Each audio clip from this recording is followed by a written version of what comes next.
आप सभी को मेरा नमस्कार।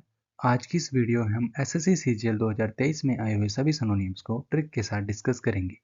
आज की इस वीडियो का हमारा फर्स्ट वर्ड है अनबायस। अनबायस का मतलब होता है निष्पक्ष, यानी किसी का पक्ष न लेना।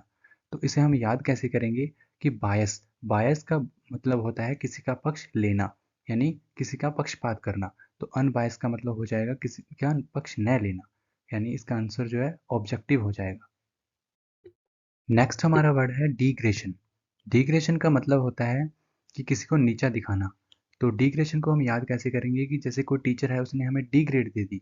डी ग्रेड दे देना यानी किसी स्टूडेंट को जब डी ग्रेड दी जाती है यानी उसे नीचा दिखाया जाता है, यानी कि वो क्लास में कमज़ोर है। तो डिग्रेशन को हम डी ग्रेड से याद कर सकते हैं कि डी ग्रेड मिल जाना यानी नीचा दिखाना। तो इसका जो आंसर है वो डिग्रेशन हो जाएगा, डी जनरेशन। डी जनरेशन इसका आंसर हो जाएगा। नेक्स्ट हमारा वर्ड है सर्टेन। सर्टेन का मतलब होता है निश्चित। तो सर्टेन एक इजी वर्ड है, इसकी हमें कोई ट्रिक बनाने की ज़रूरत नहीं है। तो सर्टेन का सिनोनिम हो जाएगा डेफिनेट। तो यानी इसका मतलब हो जाएगा निश्चित होना। नेक्स्ट हमारा वर्ड है टीडियस। टीडियस का मतलब होता है थकाऊ या थका हुआ। तो टीडियस का जो सिनोनिम है वो है टायरसम। तो टीडियस को हम याद कैसे करेंगे, इसकी हम ट्रिक बनाएंगे टैडी से। टैडी जैसे कोई बच्चे को हम टैडी दे देते हैं, टैडी बियर किसी बच्चे के पास है, वो लगातार खेल रहा है उससे, तो वो खेल खेल कर उससे थक जाता है। तो टैडीज को हम याद करेंगे टैडी बियर से, कि टैडी जो है वो बच्चा टैडी से खेल रहा है और उससे खेल कर कर वो थक गया है। तो टैडीज का मतलब हो जाएगा थका हुआ होना, यानी टायरसम होना। नेक्स्ट हमारा वर्ड है बेनिवोलेंट। बेनिवोलेंट का मतलब होता है परोपकारी या उदार। तो बेनिवोलेंट को हम कैसे याद करेंगे कि बेने बेने एक रूट वर्ड होता है, इसका मतलब होता है परोपकार होना या उदार होना। तो बेनिवोलेंट को हम बेने से याद रख सकते हैं कि बेने परोपकार होता है, तो बेनिवोलेंट भी परोपकारी हो जाएगा। और इसका सिनोनिम जो है वो हो जाएगा जनरस। जनरस परोपकारी और उदार हो जाएगा। इस तरीके से आप इसे याद कर सकते हैं। नेक्स्ट हमारा वर्ड है ईगर। ईगर का मतलब होता है उत्सुक होना, यानी कीन इसका सिनोनिम है। तो ईगर एक आसान वर्ड है, इसलिए हमें कोई ट्रिक बनाने की जरूरत नहीं है। ईगर हम आसानी से याद कर सकते हैं।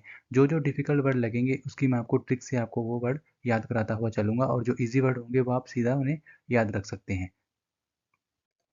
तो कीन का मतलब हमारा ईगर का मतलब कीन हो जाएगा, यानी उत्सुक होता है ईगर का मतलब। नेक्स्ट हमारा वर्ड है इनक्रेडिबल। इनक्रेडिबल का मतलब होता है अविश्वसनीय। तो इसे हम कैसे याद करेंगे कि क्रेडिबल यानी क्रेडिट कार्ड से याद करेंगे, कि जैसे हम किसी पे बहुत ज़्यादा विश्वास करते हैं तो उसे हम अपना क्रेडिट कार्ड दे देते हैं। तो किसी पे विश्वास करना यानी क्रेडिएबल।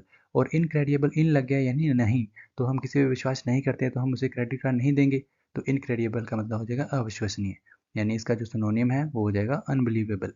अनबिलीवेबल इसका सिनोनिम हो जाएगा। नेक्स्ट हमारा वर्ड है वेनदिता। तो वेनदिता को हम कैसे याद करेंगे कि इसका मतलब जो होता है वो होता है बहस या झगड़ा करना। तो इसकी जो ट्रिक है हम वेन से बनाएंगे। इसमें जो वेन वर्ड आ रहा है वेन, तो वेन से यानी कि दो भाई हैं उनमें झगड़ा हो गया, कि एक दूसरे को बोल रहा है कि तू मुझे वेन नहीं दे रहा है। तो वेन के लिए झगड़ा हो गया, यानी इसे हम वेन से याद रखते हैं। वेन देता यानी झगड़ा हो जाना। और इसका जो सिनोनियम है वो है डिसएग्रीमेंट। तो डिसएग्रीमेंट को हम कैसे याद कर सकते हैं कि जैसे किसी के साथ हमारा एग्रीमेंट हो गया है, तो एग्रीमेंट हो जाना यानी उसके साथ सामंजस्य बैठ जाना। लेकिन डिसएग्रीमेंट का मतलब होता है कि उससे हमारा जो बहस है या झगड़ा है वो हो गया है, डिसएग्रीमेंट हो जाना। ठीक है, तो आप इस ट्रिक से इस वर्ड को याद रख सकते हो बहुत ही आसानी से।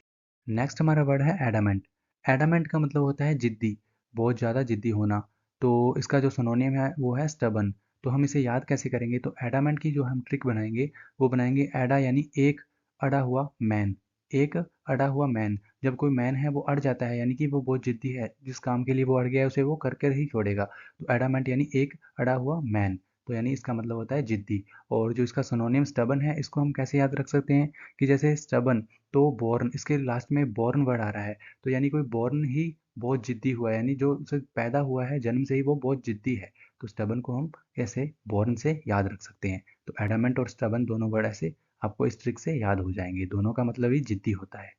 नेक्स्ट हमारा वर्ड है ऑथेंटिक। ऑथेंटिक का मतलब होता है असली या प्रमाणिक। तो ऑथेंटिक एक इजी वर्ड है, इसको कोई ट्रिक से याद करने की तो ज़रूरत है नहीं। तो इसे हम सीधा ही याद कर सकते हैं। और ऑथेंटिक का जो सिनोनिम है वो होता है जिनविन। तो जिनविन और ऑथेंटिक दोनों इजी वर्ड हैं, तो इनकी कोई ट्रिक बनाने की ज़रूरत हमें नहीं है। नेक्स्ट हमारा वर्ड है ट्रेचरस। ट्रेचरस का मतलब होता है नमक हराम होना या धोखेबाज होना, यानी इसका जो सिनोनिम है वो है डिसलॉयल। तो ट्रेचरस को हम कैसे याद करेंगे? ट्रेचरस को हम ट्रेजर से याद करेंगे। जैसे ट्रेजरी होती है, मतलब कि कोई खजाना है। जब कोई एक आदमी है वो उस खजाने को देखता है तो उसके मन में भी बहुत ज़्यादा धोखा आ जाता है, डिसलॉयल हो जाता है वो किसी के प्रति, कि उसे खजाना मिल गया है। तो ट्रेजरस को हम ट्रेजरी से याद करेंगे। तो इसकी जो ट्रिक है वो हम ट्रेजरी से याद रख सकते हैं बहुत ही आसानी से। नेक्स्ट हमारा वर्ड है फॉलो। फॉलो का मतलब होता है अनुसरण करना। तो फॉलो एक ईजी वर्ड है, तो इसकी कोई ट्रिक बनाने की हमें ज़रूरत नहीं है। लेकिन जो इसका सिनोनिम है इमुलेट, इसका मतलब ये होता है अनुसरण करना, किसी को फॉलो करना। तो इमुलेट को हम कैसे याद करेंगे? इसकी जो है ट्रिक बनाएंगे कि जैसे कोई बच्चा है तो उसके पास जैसे इमली है, जैसे इमुलेट में इमुल आ रहा है, इमुल यानी इमली। तो जैसे कोई बच्चे के पास इमली है तो दूसरा बच्चा जब उसे देखता है तो वो भी उसके पीछे पीछे उसे फॉलो करना स्टार्ट कर देता है ताकि वो उससे इमली लेकर खा सके। तो इमुलेट को हम इमली से याद कर सकते हैं कि फॉलो करना और अनुसरण करना। तो इस ट्रिक से हम इस वर्ड को बहुत ही आसानी से याद रख सकते हैं। नेक्स्ट हमारा वर्ड है स्कैम। तो स्कैम तो एक इजी वर्ड है कि धोखा दे देना इसका मतलब होता है, तो इसे तो याद करने की जरूरत नहीं है ट्रिक से, ये सीधा ही हमें याद हो जाएगा। और इसका जो सिनोनियम है वो है स्विंडल। स्विंडल को हम कैसे याद करेंगे? कि स्विंडल को हम सैंडल से याद करेंगे। जैसे कोई सीता नाम की एक लड़की है, वो मार्केट गई और मार्केट में वो सैंडल लेने गई तो उसके साथ धोखा हो गया। मार्केट वाले जो दुकानदार होते हैं उसने धोखा दे दिया उसे, मतलब उसने सैंडल तो बढ़िया वाला लिया लेकिन उसे धोखे में घटिया वाला सैंडल दे दिया। तो स्विंडल को सैंडल से याद कर सकते हैं कि किसी को धोखा दे देना। और स्कैम तो एक ईजी है तो ये सीधा याद रह जाएगा। नेक्स्ट हमारा वर्ड है सेवर। सेवर का मतलब होता है काट देना या काटना, या किसी चीज़ को काट कर अलग कर देना। तो सेवर और इसका जो सिनोनिम है वो है रेमिफाई। तो सेवर को हम कैसे याद करेंगे? कि जैसे शहर में जो सेवर में जो सेवर यानी सीवर, तो जो शहर में जो सीवर की जो पाइप होती है उसे जो शहर के लोग हैं उसे काट काट कर अलग कर देते हैं। इसे हम ऐसे याद कर सकते हैं कि सीवर यानी सेवर को हम सीवर सीवर पाइप जो होती है सीवरेज की, उसे हम याद कर सकते हैं कि लोग जो हैं वो उसे काट काट कर अलग कर देते हैं सीवर से। ठीक है, तो इस ट्रिक से हम इसे याद रख सकते हैं। नेक्स्ट हमारा वर्ड है अपैथी। तो अपैथी का मतलब होता है उदासीनता। अपैथी को हम कैसे याद रख सकते हैं? कि इसकी जो ट्रिक बनाएंगे वो बनाएंगे अपैथी यानी एक, ए से एक, और पैथी से यानी कि पाठ। तो एक पाठ यानी कोई स्टूडेंट को हम जब एक ही एक पाठ पढ़ा रहे हैं तो वो बार बार उसी पाठ को पढ़ पढ़ के उदासीन हो जाता है, इंडिफरेंस सा हो जाता है, मतलब उसका उसमें इंटरेस्ट नहीं रहता जब एक ही पाठ को बार बार वो पढ़ता है। तो अपैथी को हम एक पाठ से याद रख सकते हैं। तो इसका मतलब होता है उदासीनता। डिलीजेंट। नेक्स्ट जो वर्ड है वो है डिलीजेंट। तो डिलीजेंट का जो मतलब होता है वो होता है सावधान। तो डिलीजेंट को हम याद कैसे रखेंगे? कि जैसे दिल्ली और जेंट्स यानी जेंट। तो दिल्ली के जो जेंट्स होते हैं वो बहुत ही सावधान होते हैं, बहुत ही मेहनती। इसका जो सेकंड मतलब है वो मेहनती भी होता है। तो डिलीजेंट को हम याद रख सकते हैं, दिल्ली के जो जेंट्स हैं बहुत ज़्यादा सावधान और बहुत मेहनती होते हैं। तो डिलीजेंट का जो सिनोनियम है वो है केयरफुल। तो केयरफुल का मतलब भी सावधान होता है। ठीक है, तो ऐसे आप इस वर्ड को याद रख सकते हो। नेक्स्ट जो हमारा वर्ड है वो है हैपलेस। हैपलेस का मतलब होता है दुर्भाग्य। तो हैपलेस को हम कैसे याद करेंगे? कि जैसे हैपलेस यानी हेल्पलेस, हेल्पलेस से याद करेंगे। जैसे कोई पर्सन है उसे वो बहुत हेल्पलेस है, यानी हेल्पलेस है, अनफॉर्चुनेट है, मतलब हेल्पलेस है तो उसको कोई हेल्प नहीं मिल रही है। तो हेल्पलेस से हम हैपलेस को याद रखेंगे, हैपलेस हेल्पलेस, हैपलेस हेल्पलेस। तो हैपलेस का मतलब होता है दुर्भाग्य, इसका सिनोनिम जो है वो अनफॉर्चुनेट। तो ये दोनों वर्ड आपको ऐसे याद हो जाएंगे। नेक्स्ट जो हमारा वर्ड है वो है टेमरिटी। तो टेमरिटी का मतलब होता है साहस या उतावलापन। तो टेमरिटी को हम कैसे याद रख सकते हैं? कि जैसे तेरे में इतनी हिम्मत, टेमरिटी यानी तेरे में इतनी हिम्मत कि तूने ये गलत काम करने का साहस किया। तेरे में इतनी हिम्मत कि तूने ये गलत काम करने का साहस किया। तो इस ट्रिक से हम टेमरिटी को याद रख सकते हैं। टेमरिटी का मतलब होता है साहस।